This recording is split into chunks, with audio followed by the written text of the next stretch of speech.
কেউ আছে? হ্যাঁ আসুন। ও দিদি, বলছি কি, এখানে নাকি ওই অন্নপূর্ণার ভান্ডার ফর্ম ফিল আপ হচ্ছে। হ্যাঁ হচ্ছে হচ্ছে, বসুন বসুন বসুন। ওই আমি একটু ফর্মটা ফিল আপ করবো। ডকুমেন্টস এনেছেন?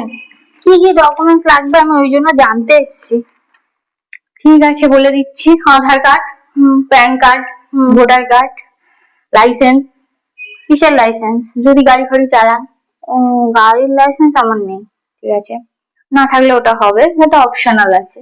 আর জন্ম সার্টিফিকেট, রেশন কার্ড, হ্যাঁ এটিএম কার্ড, আর যদি অন্নপ্রাশন হয়ে থাকে অন্নপ্রাশনের যে বিয়ে কি ছাপানো কার্ড হয় না, নিমন্ত্রণ, ওই কার্ড আছে। সব ডকুমেন্টস এনেছেন? না সব আজকে আনিনি, তাহলে নিয়ে আসবো। আমি জানতে এসেছি কি কি লাগবে না লাগবে, ওই জন্য। এই তো এই সমস্ত লাগবে, তার সাথে 1000 টাকা লাগবে। 1000 টাকা? 1000 টাকা কিসের? ফর্ম ফিল আপের 1000 টাকা। আমি কষ্ট করে ফর্ম ফিল আপ করে দেবো, 1000 টাকা নেবো তাই? এই সরকারে তো সব ফ্রি।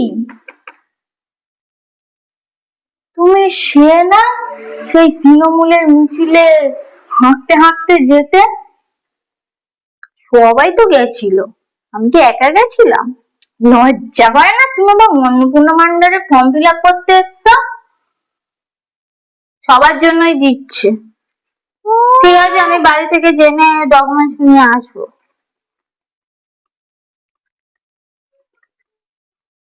একটা অফিস জোটে না, মেঝেতে বসে ফর্ম ফিল আপ করছে, আবার 1000 টাকা চাইছে। 200 টাকা চাইলে না ঠিক আছে, দেখি অন্য কোথাও নাই।